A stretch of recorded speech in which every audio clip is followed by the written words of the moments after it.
അങ്ങനെ അഖിലയും അഷ്കറും കൂടിയിട്ട് ആ പൊന്നു മോനെ കൊന്നു കളഞ്ഞു. ഇത് ആദ്യത്തെ കേസാണോ നമ്മൾ കേൾക്കുന്ന? ഒരു കുട്ടിയെ അവൻ്റെ സോക്കോൾഡ് പിതാവ് അല്ലെങ്കിൽ അമ്മ ഉൾപ്പെടുന്ന ആൾക്കാർ കൊല്ലുന്ന ആദ്യത്തെ കേസാണോ? ഒരാഴ്ച മുന്നേ അല്ലേ ഒരു പെൺകുട്ടി പ്രസവിച്ച ഉടനെ തൻ്റെ കുട്ടിയെ ജനലിലൂടെ പുറത്തേക്ക് എടുത്ത് കളഞ്ഞത്? അതിൻ്റെയും ഒരു 2 ആഴ്ച മുന്നേ അല്ലേ ഒരു അമ്മ എന്ന് പറയുന്ന ആൾ തൻ്റെ കാമുകൻ്റെ കൂടെ പോകാൻ വേണ്ടി ഒരു കുട്ടിയെ കുളത്തിലേക്ക് വലിച്ചെറിഞ്ഞത്? നമ്മുടെ സമൂഹത്തിൻ്റെ, നമ്മുടെ ഭാവങ്ങളുടെ, നമ്മുടെ സങ്കല്പങ്ങളുടെ അല്ലെങ്കിൽ നമ്മുടെ ചിന്തകളുടെ ഇപ്പോഴത്തെ സമൂഹത്തിൻ്റെ ഒരു പ്രതിഫലനത്തിൻ്റെ വേറൊരു ഭാഗമാണ് ഈ കാണുന്ന മൂല്യമില്ലായ്മ, വാല്യൂലെസ് ആയിട്ട്. അതായത് എത്രയോ ആൾക്കാർ ഒരു കുട്ടിക്ക് വേണ്ടി കാത്തിരിക്കുന്നു, അല്ലെങ്കിൽ ആ കുട്ടികളെ ഇല്ലാതെ വിഷമിക്കുന്ന ആൾക്കാർ ഒരു ഭാഗത്തും, മറ്റൊരു ഭാഗത്ത് ഒന്നിനും ഏതിനും വിലയില്ലാതെ ഒരു തലമുറ ഉണ്ട്, അല്ലെങ്കിൽ വളർന്നു വരുന്നതിൻ്റെ ഒരു പ്രൊഡക്റ്റാണ് നമ്മളിപ്പോൾ ഈ കണ്ട ഈ കൊലപാതകം. ഇതിൽ തന്നെ എടുക്കുകയാണെങ്കിൽ ഈ അഷ്കർ എന്ന് പറയുന്ന നരാധമൻ, മനുഷ്യമൃഗം, so called inborn criminal, inborn bastard criminal ആയിട്ടുള്ള ഈ അഷ്കർ ആദ്യം ഒരു കല്യാണം കഴിച്ചു. ഓക്കെ, ആ കല്യാണം കഴിച്ചിട്ട് ആ പെൺകുട്ടിയെ ബ്രൂട്ടലായിട്ട് ഫിസിക്കൽ അബ്യൂസ്, ആ പെൺകുട്ടിയുടെ തല, ഇയാളുടെ മെയിൻ ഹോബി എന്ന് പറഞ്ഞു കഴിഞ്ഞാൽ ചെറിയ എന്തെങ്കിലും വിഷയം ഉണ്ടായിക്കഴിഞ്ഞാൽ ഉടനെ തന്നെ ആ പെൺകുട്ടിയുടെ തല ചുമരിലേക്ക് കൊണ്ട് അടുപ്പിക്കുക, 2 ചെകിടത്തും ശക്തിയിൽ അടിക്കുക. അങ്ങനെ ഒരു ഇൻബോൺ ആയിട്ടുള്ള ക്രിമിനൽ ടേസ്റ്റ് ഉള്ള അല്ലെങ്കിൽ ഒരു ക്രിമിനൽ ബാക്ക്ഗ്രൗണ്ട് ഉള്ള ഒരുത്തനാണ് ഇവൻ. ഇവനെതിരെ ഈ ഫസ്റ്റ് കല്യാണം കഴിച്ച പെൺകുട്ടിയുടെ ഫാമിലി ഈ നെടുമങ്ങാട് പോലീസ് സ്റ്റേഷനിൽ കംപ്ലൈൻറ്റ് കൊടുത്തിരുന്നു. അപ്പോൾ അവിടെ ആരാണോ അന്നേരം ഉള്ളത്, ചാർജിലുള്ള അയാൾ വിളിച്ച് ഇവരോട് സംസാരിച്ചിട്ട് ഇവനക്ക് ഉപദേശം കൊടുത്ത് വിട്ടത്രേ. ആ പെൺകുട്ടി കോമയിലാണ്, ഹോസ്പിറ്റലിൽ 1 മാസം 2 മാസത്തോളം കിടന്ന്. ഇപ്പോൾ ആ പെൺകുട്ടിക്ക് സംസാരശേഷി നഷ്ടപ്പെട്ടിട്ടാണ്, ഭാഗികമായി പാരലൈസ് ആയിട്ടാണ് ആ പെൺകുട്ടിയുടെ അവസ്ഥ. അപ്പോൾ നമ്മുടെ നിയമ വ്യവസ്ഥിതിയുടെ ചെറിയൊരു എക്സാമ്പിളാണ് എങ്ങനെയാണ് ഒരു പ്രതിയോട് അവർ ട്രീറ്റ് ചെയ്യുന്നത് എന്നുള്ളതിനുള്ള. അന്ന് ആ അഷ്കറിനെ വേണ്ട വിധത്തിൽ ആ ഓഫീസർ അന്ന് പരാതി കിട്ടിയ അയാൾ കൈകാര്യം ചെയ്തിരുന്നെങ്കിൽ പിന്നെ ഒരു ക്രിമിനൽ ആക്ടിവിറ്റിക്കുള്ള ടേസ്റ്റ് അല്ലെങ്കിൽ അതിനുള്ളൊരു ത്വര അവനിൽ എത്രയോ ശതമാനം കുറയുമായിരുന്നു അറ്റ്ലീസ്റ്റ്. അപ്പോൾ ഈ റാസ്കൾ ഇവന് ഇങ്ങനെ ചെയ്ത് ശീലമുള്ള ഒരുത്തനാണ്. ഇവൻ്റെ ബാക്ക്ഗ്രൗണ്ട് നമ്മൾ നോക്കുകയാണെങ്കിൽ, ഈ അഷ്കറിൻ്റെ ബാക്ക്ഗ്രൗണ്ട് നോക്കുകയാണെങ്കിൽ, ഇവന് ആദ്യം അവൻ്റെ ഈ പറഞ്ഞ വൈഫിനെ ടോർച്ചർ ചെയ്തു. ഓക്കെ, അവിടെ അവന് ഈ പറഞ്ഞ അവളുടെ സ്വത്തും കാര്യങ്ങളും വേണമെന്ന് വിഷയങ്ങൾ ഉണ്ടായപ്പോൾ ഇവൻ അവളുടെ ഫാദറിനെയും അനിയനൊക്കെ കൊല്ലുമെന്ന് പറഞ്ഞ് ഭീഷണിപ്പെടുത്തുമായിരുന്നു അത്രേ. അതുപോലെ തന്നെ ഇവളുടെ അനിയൻ ഒരു ദിവസം കുളത്തിൽ കുളിക്കാൻ പോയ സമയത്ത് മുങ്ങി മരിച്ചെന്നാണ് റിപ്പോർട്ട്.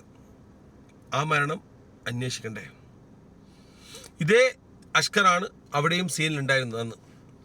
ഇതേ അഷ്കർ രണ്ടാമത് വേറൊരു സ്ത്രീയുമായി, പെൺകുട്ടിയുമായി സൗഹൃദത്തിലാവുകയും ആ പെൺകുട്ടിയെ കിണറ്റിൽ ചാടി മരിച്ച നിലയിൽ കണ്ടെത്തുകയായിരുന്നു.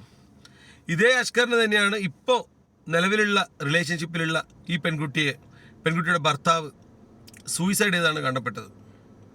അപ്പോൾ ഈ അഷ്കറിനെ ചുറ്റിപ്പറ്റി ഒരുപാട് മരണങ്ങൾ, ഒരു 3ഓളം മരണങ്ങൾ ഓൾറെഡി ഉണ്ട്. ഭാര്യയെ അടിച്ച് കോമയിലാക്കിയ ഒരു കേസ് ഒന്ന് വേറെ കിടക്കുന്നുണ്ട്.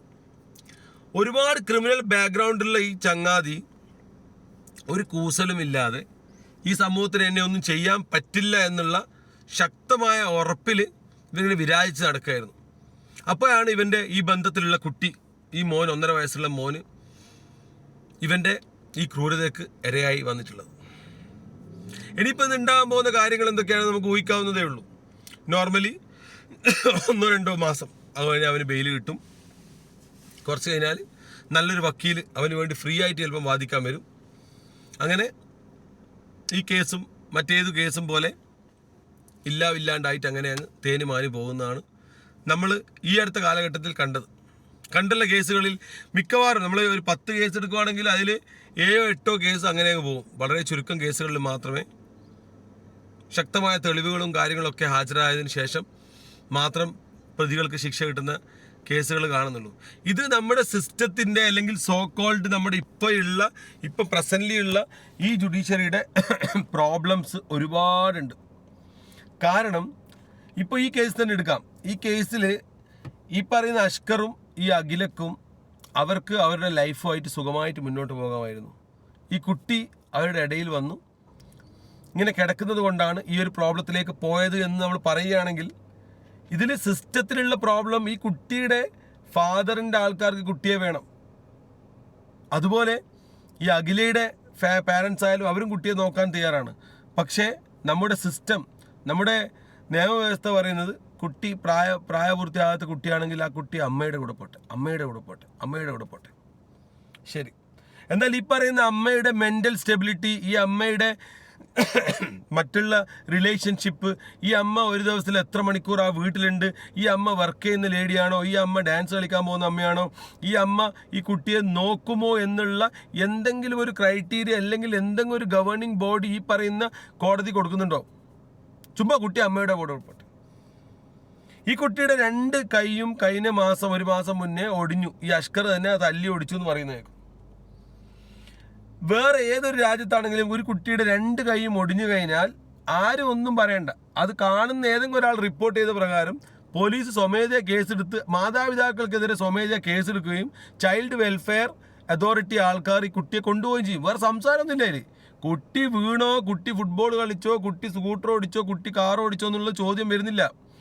ആ കുട്ടിയുടെ സംരക്ഷണ ചുമതല ഏൽപ്പിക്കാൻ പാകമല്ലാത്ത, അതിനുള്ള പക്വതയില്ലാത്ത മാതാപിതാക്കൾ ഉള്ളത് കൊണ്ടാണ് ഈ അപകടം വന്നതെന്നും അതുകൊണ്ട് കുട്ടിയുടെ സുരക്ഷയെ മാനിച്ചുകൊണ്ട് സ്വമേധയാ കേസെടുത്തുകൊണ്ട് ചൈൽഡ് ലൈൻ പ്രവർത്തകർ ആ കുട്ടിയെ അങ്ങ് പൊക്കിയെടുത്ത് കൊണ്ടുപോകും. അതാണ് ലോകത്ത് പല രാജ്യങ്ങളിലും നിലനിൽക്കുന്ന നിയമം.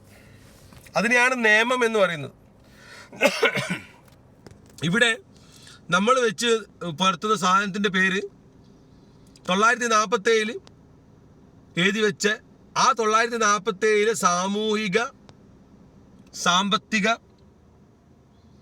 സാമൂഹിക അവസ്ഥയാണോ ഇന്ന് നിലവിലുള്ളത്? അന്ന് നമ്മളെ ബഹുമാനപ്പെട്ട നിയമമുണ്ടാക്കിയ അംബേദ്കർ എഴുതിയതുപോലെയുള്ള ആ സാമൂഹിക സുരക്ഷയാണോ ഇന്ന് നിലവിലുള്ളത്? ഇന്ന് കുട്ടികൾക്കൊക്കെ എന്ത് സുരക്ഷയായിട്ടുള്ളത്? കുട്ടികളെ പരിപാലിക്കേണ്ട, കുട്ടികളെ നോക്കേണ്ട, അവരുടെ ചുമതല വഹിക്കേണ്ട മാതാപിതാക്കളിൽ നിന്ന് തന്നെ ഏറ്റവും കൂടുതൽ ക്രൂരത കുട്ടികൾ അനുഭവിക്കുന്ന കോലത്തിലാണ് ഇന്നത്തെ കാലത്തിൻ്റെ പോക്ക്. അപ്പോൾ ഇവിടെ നമ്മളിപ്പം ഈ ഒരു അഷ്കറിനെയോ അല്ലെങ്കിൽ ഈ ഒരു അഖിലയെയോ ഒരുപാട് തെറി വിളിച്ചത് കൊണ്ടോ അവരെ കൈയേറ്റം ചെയ്തുകൊണ്ടൊന്നും വിഷയങ്ങൾ ഒരു റൂട്ട് കോസ് അവിടെ തന്നെ നിൽക്കുകയാണ്. ഇവിടെ ഒരു ജനക്കൂട്ടം അവരെ കയറി ആക്രമിക്കുകയോ അല്ലെങ്കിൽ അവിടെ അവർ നീതി നടപ്പിലാക്കുകയോ ചെയ്യണമെന്ന് പറയുന്ന ആൾക്കാർ ഒരുപാടുണ്ടാവും. അതിൻ്റെ പേര് വികാരം.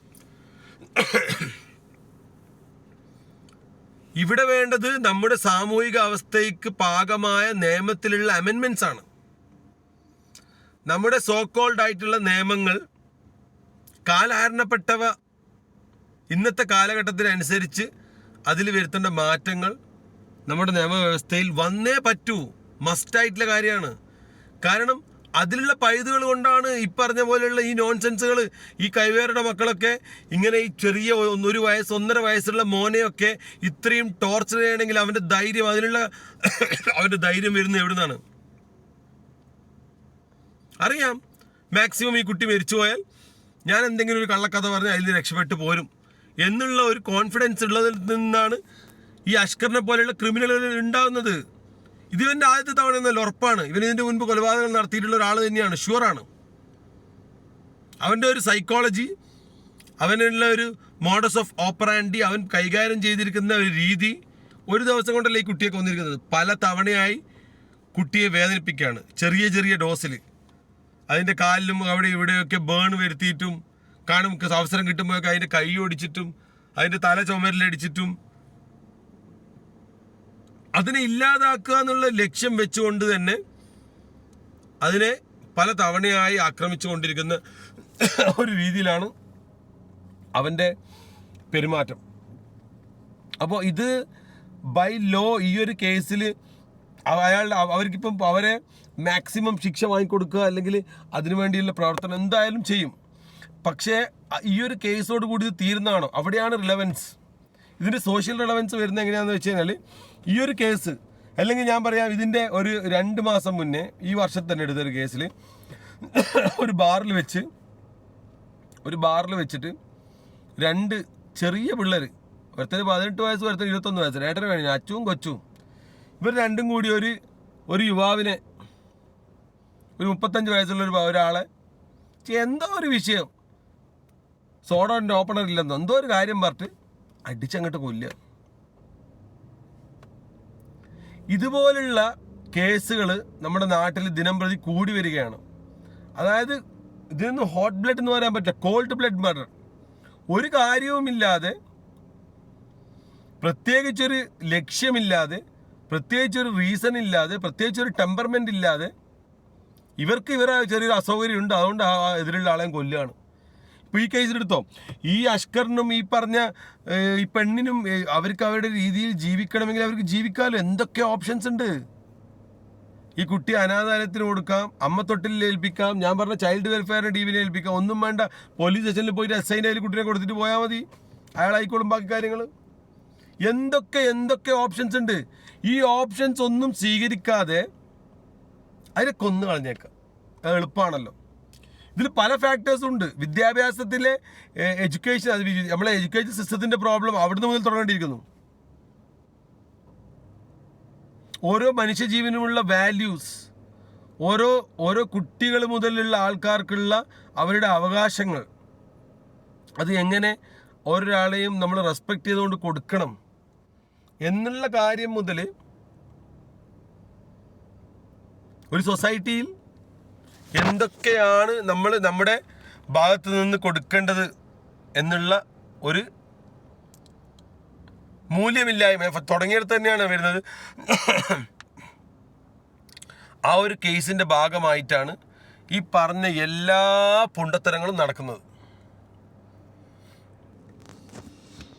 ഈ കേസിൽ നമ്മൾ ഡീറ്റെയിൽ ആയിട്ട് പോവുകയാണെങ്കിൽ ഈ കുട്ടിയുടെ, ഈ മരിച്ചുപോയ മോൻ്റെ അമ്മയുടെ അമ്മ, ഈ അഖിലയുടെ അമ്മ പറയുന്ന ചില കാര്യങ്ങളുണ്ട്. അത് കേട്ട് കഴിഞ്ഞാൽ നമുക്ക് വ്യക്തമായിട്ട് ഇതിൻ്റെ ക്ലിയർ പിക്ചർ കിട്ടാൻ ആ ഒരു കാര്യം മാത്രം കേട്ടാൽ മതി. കുഞ്ഞിനെ കൊണ്ടുപോയിരിക്കുന്നത്. അപ്പോൾ അവർ തരാതെ നമുക്ക് നിങ്ങളെ പിടിച്ചേൽപ്പിച്ച് തരാൻ പറ്റില്ല. പ്രത്യേകിച്ച് നിങ്ങൾ മുന്നേ നോക്കാൻ പറ്റില്ല എന്ന് പറഞ്ഞ് കുഞ്ഞിന് ഇവിടെ പരാതി കൊടുത്ത് കുഞ്ഞിനെ അമ്മയെ ഏൽപ്പിച്ചതാണ്. ഞാൻ പറഞ്ഞു ഓക്കെ സാർ, അത് ശരിയാണ്. പക്ഷേ ഇതിങ്ങനെ എൻ്റെ കുഞ്ഞിൻ്റെ ദേഹം മുറിയില്ല. കാരണം എൻ്റെ കൂടെ എൻ്റെ കുഞ്ഞ് നിന്നപ്പോൾ, ഈ 1.5 വർഷക്കാലം എൻ്റെ കൂടെയാണ് നിന്നപ്പോൾ എൻ്റെ കുഞ്ഞിൻ്റെ ദേഹത്ത് ഒരു മുറിവോ പാടോ ഒന്നും ഇല്ല. ഈ പോലീസിൽ പരാതി കൊടുത്തിട്ട് പോലീസ് സീരിയസ് ആയിട്ട് എടുത്തില്ല എന്നാണോ?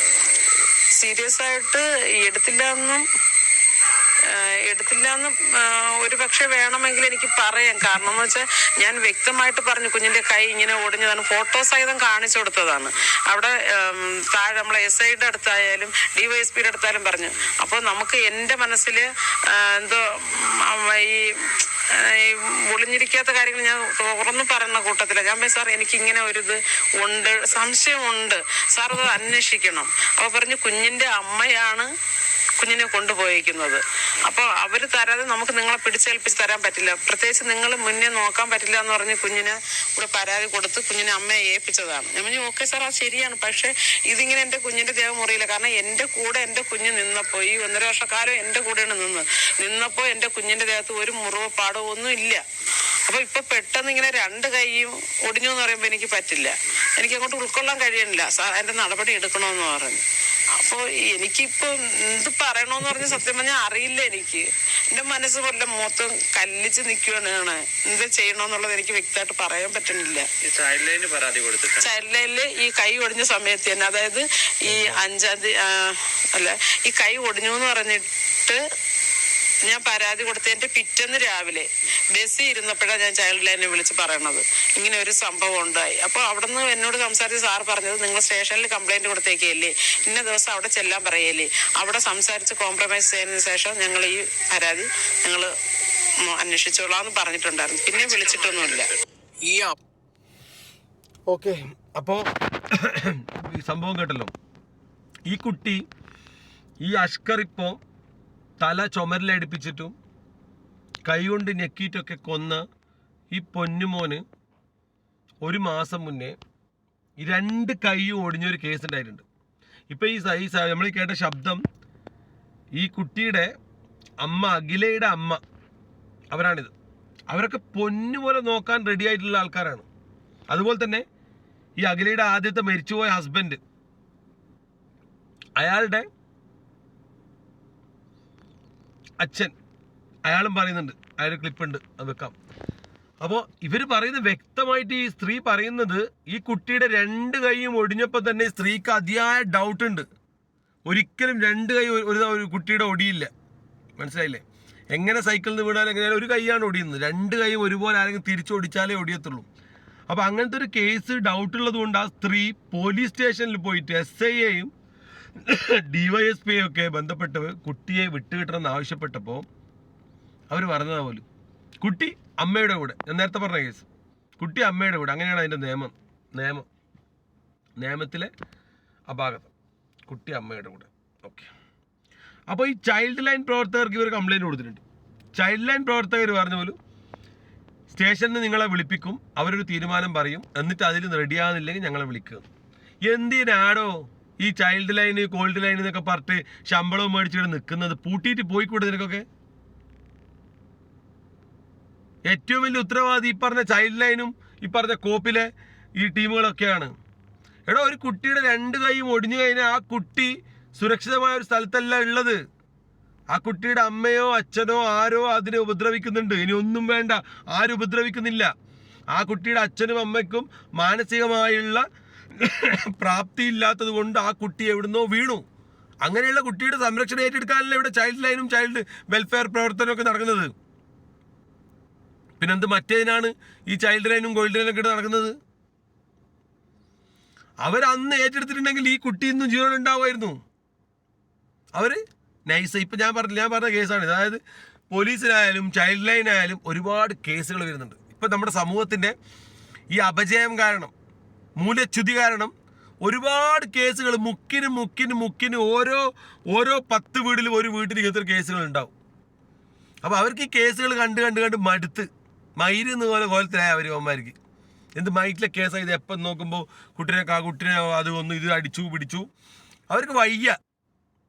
ഈ വയ്യാത്തതുകൊണ്ട് തന്നെ ഈ രൂക്ഷമല്ലാത്ത കേസുകൾ, കോടതിയോ പോലീസോ നേരിട്ട് വിമർശിക്കാത്ത കേസുകൾ ഇവർ നൈസാക്കും. അവരെ വിളിച്ച് ഞാൻ പറയുകയാണ്, ഇന്നടുത്ത് ഒരു കുട്ടി ആക്രമിക്കപ്പെടുന്നുണ്ട്. അപ്പോൾ അവർ ഓക്കെ സാർ, ഞങ്ങൾ അന്വേഷിച്ചിട്ട് വിളിക്കാം. അവരന്വേഷിക്കും. അവിടെ ഈ ആക്രമിക്കുന്ന അച്ഛനെ അമ്മേൻ്റെ അടുത്ത് വിളിച്ചിട്ട് ചോദിക്കും, അവിടെ നിങ്ങളെ കുട്ടി ആക്രമിക്കപ്പെടുന്നുണ്ടോ? അപ്പോൾ അവർ എന്നോട് ഇക്കാര്യം പറഞ്ഞത് അസൂയക്കാർ പറഞ്ഞായിരിക്കും. അങ്ങനെയൊന്നും ഇല്ല എന്ന് പറഞ്ഞിട്ട് ഒഴിവാക്കും. ഇതാണ് ചൈൽഡ് ലൈനിലെ പ്രവർത്തനം ഇപ്പം നടക്കുന്നത്. ഈ ചൈൽഡ് ലൈൻ പ്രവർത്തകർ മാന്യമായിക്കൊണ്ട് അന്ന് ഈ കേസ് ഏറ്റെടുത്തിട്ടുണ്ടെങ്കിൽ ഇന്ന് ആ കുട്ടി ജീവനോട് ഉണ്ടാവുമായിരുന്നു. അപ്പോൾ ഇത് 1 കേസോ 2 കേസോ 3 കേസോ ഒന്നല്ല. നമ്മൾ ഈ കാണുന്ന ഇവരുടെ കേസുകൾ 1, 2, 3, 4 കേസുകളല്ല ഇപ്പോൾ ഉണ്ടാവുന്നത്. ഒരുപാട് കേസുകൾ, അത് പല രീതിയിലുള്ള. അത് ഈ പറഞ്ഞ പോലെ കുട്ടി ബ്രൂട്ടലായിട്ട് കൊല്ലപ്പെട്ടത് കൊണ്ടും ഈ കേസ് ലൈം ലൈറ്റിലേക്ക് വന്നത് കൊണ്ടുമാണ് ഇതിനെപ്പറ്റി ഡിസ്കഷൻ ഉണ്ടാകുന്നത്. എത്ര കേസുകൾ ഈ പറഞ്ഞ പോലെ കുട്ടി ഭക്ഷണം കഴിക്കുമ്പോൾ തൊണ്ടേ കുടുങ്ങിയെന്ന് പറഞ്ഞുകൊണ്ടും, അല്ലെങ്കിൽ മുങ്ങി മരണത്തിന്റെ രീതിയിലും, ശ്വാസം മുട്ടി മരിച്ചതിൻ്റെ രീതിയിലും, സൂയിസൈഡ് വരെ ആക്കി മാറ്റുന്നുണ്ടാവും ചില കുട്ടികളുടെ കേസിൽ, വലിയ കുട്ടികളുടെ കേസിൽ. അപ്പോൾ society is fully responsible for these activities. നമ്മുടെ സമൂഹത്തിൽ മൊത്തമായിട്ട് വേണ്ട ഒരു അഴിച്ചുപണിയുടെ ഭാഗമായിട്ടാണ് ഇതിനെപ്പറ്റി നമ്മൾ ഡിസ്കഷൻ വെക്കേണ്ടത്. ഒരു പ്രോഗ്രസീവായിട്ടുള്ള സൊസൈറ്റിയിലേക്ക് എങ്ങനെ എത്താം, നമ്മുടെ സമൂഹത്തിനെ എങ്ങനെ പുരോഗതിയിലേക്ക് നയിക്കാം എന്നുള്ള ചർച്ചയുടെ ഭാഗമായി അത് ഊന്നിക്കൊണ്ടാണ് ഈ വിഷയങ്ങൾ നമ്മൾ ചർച്ച ചെയ്തിട്ട് ഒരു തീരുമാനം എടുക്കേണ്ടതിലേക്ക് തീരുമാനത്തിൽ എത്തേണ്ടത്. അല്ലാതെ കണ്ട് ഏതൊരു വാർത്തയും പോലെ മണിക്കൂറുകളുടെ 24 മണിക്കൂർ, 48 മണിക്കൂർ, 72 മണിക്കൂർ മാക്സിമം പോയാൽ ഒരു 24 മണിക്കൂറും കൂടി എക്സ്ട്രാ. അങ്ങനെ റേറ്റിങ്ങിന് വേണ്ടിയുള്ള ഒരു വാർത്തയും റേറ്റിങ്ങിന് വേണ്ടിയുള്ള ഒരു ഡിബേറ്റുമാക്കി മറ്റെല്ലാ ചർച്ചകളെയും പോലെ മറ്റെല്ലാ മരണങ്ങളെയും പോലെ ആ ഒരു 2 ദിവസത്തെയും 3 ദിവസത്തെയും ആഘോഷമാക്കി കെട്ടടങ്ങാതെ നാളെ ഇങ്ങനെയൊരു സംഭവം ഉണ്ടാകാൻ പാടില്ല എന്നൊരു ലക്ഷ്യം മനസ്സിൽ വെച്ചുകൊണ്ട് അത് നിയത്താക്കിക്കൊണ്ട് പ്രവർത്തിക്കുന്ന ചർച്ചകൾ മാത്രമേ ഫലമുള്ളൂ. അല്ലാതെ ഇതൊക്കെ പായ് വാക്കുകളായി മാറുള്ളൂ.